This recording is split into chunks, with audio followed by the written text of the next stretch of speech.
I think the best people age the hardest. You know, I think Obama was probably like a very idealistic young man who really wanted to change the world. Yeah, and that dude aged more than anybody. Well, in 2000, you know what I mean? Yeah. Oh yeah. Oh, who aged the least? Trump.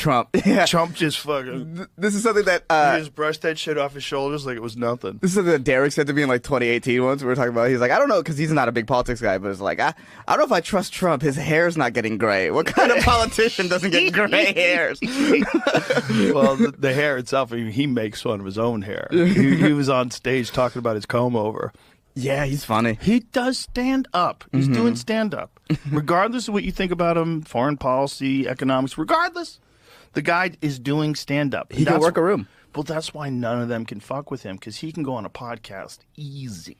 Because he does these stadiums where he just goes out and starts talking shit. He does Biden impressions. He does Biden wander around the room. He doesn't know where he is. He's funny, man. Okay, and the problem is he does it all the time, so he's got an act. He's basically like a comic, like in a lot of ways.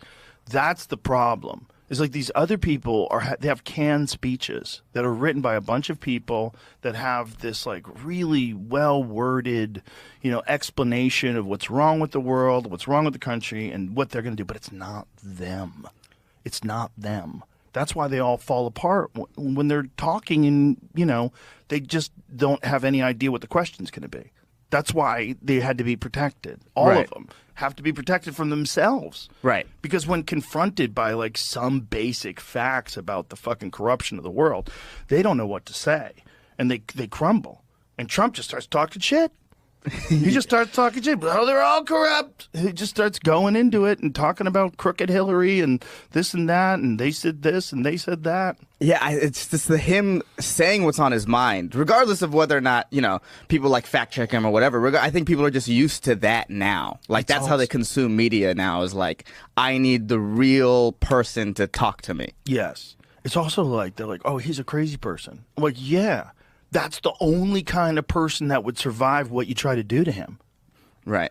That's the only kind of guy that gets through. Like, you want a perfect person? A perfect person morally falls apart by the time they've been indicted and they have 34 counts, felony counts. Like, your whole body's just destroyed by the stress of you possibly going to jail for the rest of your life. You have to be a fucking insane person to ride that out and not look like anything even happened. Then you get shot. Yeah. You get up after you got shot. You're fucking bleeding from your ear and you go fight, fight, fight. You got to be a crazy person to get through these. He's a nightmare for anybody that's trying to rig a system. Like, that guy's the nightmare. He's the final boss of fuck you. You know? Yeah. And also to want like a good guy to be your president is kind of like a good guy is your neighbor. Like, there's well, it would be nice if we could get a good guy to be president. I don't think they would want that job. No, they wouldn't want that job. No, they wouldn't want that job. There's no way. That's an awful job. I don't think he's a bad guy. I think he's just... I think he's like a lot of people that just want success. They want a certain kind of success, and also they want a certain kind of success publicly. They want everybody to know that they're successful. Like, that's a hyper competitive person that's locked into a very specific kind of game. Is the game of, look at all the shit I got. Right. Look at all the power I have. Look at all the shit I got. And they're all playing that game. They're just playing that game sneaky. They're playing that game talking about the importance of addressing climate change and, all sorts of weird shit. They're talking about, but they're all playing the same goddamn game. They're in a legacy game. They want to see how long can my name last post me dying. Like, that's a type of person. Bro, it's what happens with cults. It's what happens with everything. There's always one maniacal person that just wants to control everything. When you're talking about, one of the criticisms of your administration was with tax cuts and with tariffs, you increased the deficit. So what was the strategy behind that? And did you think it was going to increase the deficit by a substantial amount? Okay. We were ready to rock. It was all, I had a bad system. We had horrible tax policy. I made it great with a much lower tax rate. So I took it from almost 40% down to 21%. Now I'm bringing it from 21 down to 15 but only if you make your product in the United States, which is great. People call me, they said, what a great idea. Nobody ever heard of that before. I don't care if they make the product in Japan. Why should I give them? So it's at 21. That, at 21, in the first year, we took in much more revenue than we did at almost 40. Think of that. It inspired. Now, we had other things, too. We were able to get people to bring back their money.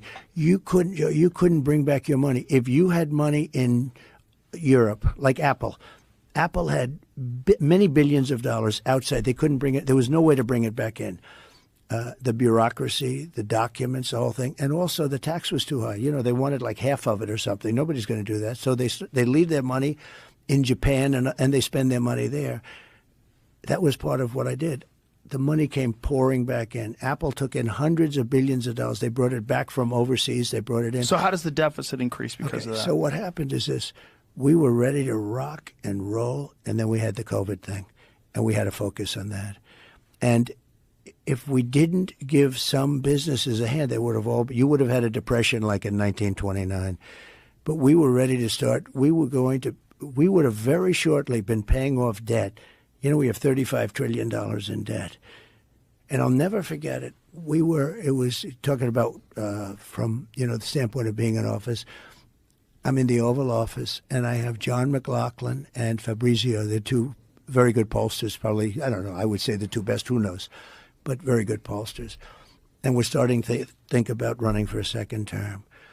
And we had the greatest economy in history. Never has there been an economy like And you this. attribute that to lowering taxes a lot and of tariffs. Two things. And also I cut regulations more than anybody else. And if I asked many of the businessmen, from the big companies, the guys running the big companies, I'd say, so if you had your choice, you've had it now for a long time, what's more important to you, the tax cuts, you paid less tax, or the regulation cuts?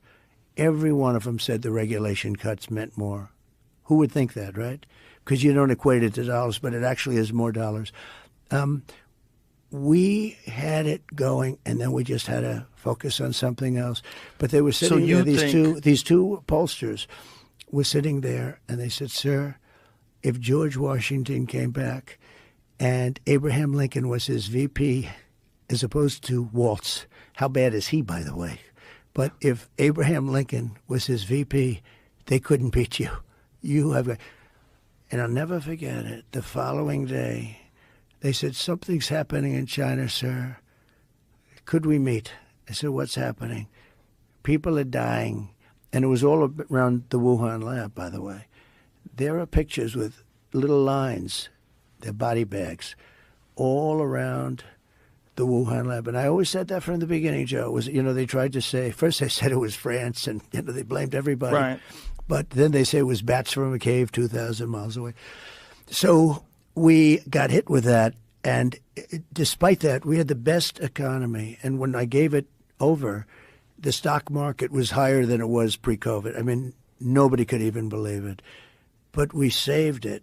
And we were helping businesses. They were dying. They were dying. So it's your belief that if you had a second term, given the policies in place, the way the economy was booming, that you would have been able to pay off a lot of the debt. And that was the strategy. If we didn't have COVID, we would have been paying off debt, and we would have had, and don't forget, by growth, the word growth is actually more important in a way, because you could have the same debt, but if you doubled your growth, all of a sudden you're under-levered. But still, we should pay off debt. If you viewed this $35 trillion right now, it's a lot. But if you look at the asset value, if you looked at it purely as an asset value, we have oil underground, we have water, we have mountains, the assets are so enormous. But regardless of that, we've got $35 trillion in debt. We should pay it off. And we would have started paying off debt and probably even given further tax reductions. I want to get it down to 15%. We're going to do more business. But when you get hit with a COVID, everything stops, and you have to keep these businesses alive. The businesses were dying.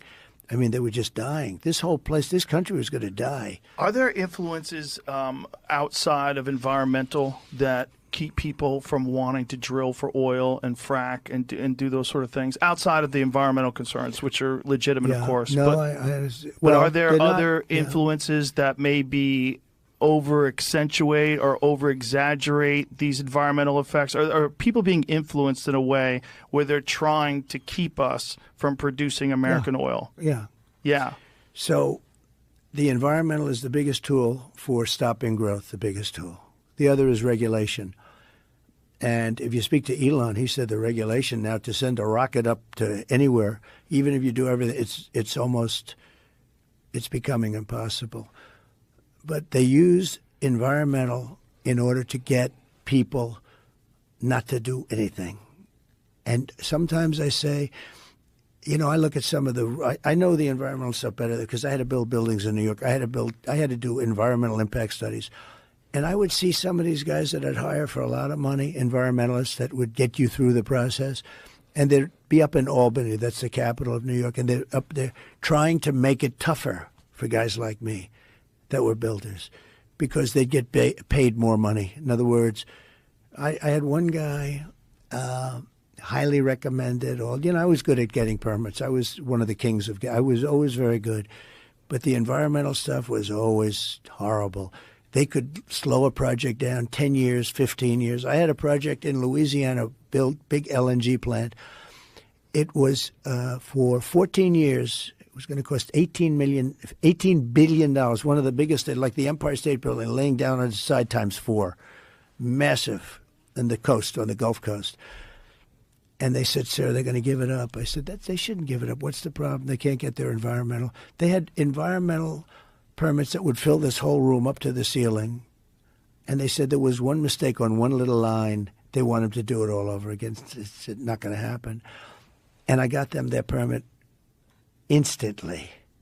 And they built the plant. It's massive. So when you're saying that, there's people that are making money by making it difficult. Yeah. Are you talking about lawyers? No, I'm talking about environmental consultants and lawyers. Environmental consultants profit off of dragging out the process. Absolutely. If you enjoyed today's episode on JRE Plus, don't forget to give it a thumbs up and share your thoughts in the comments below. Thank you.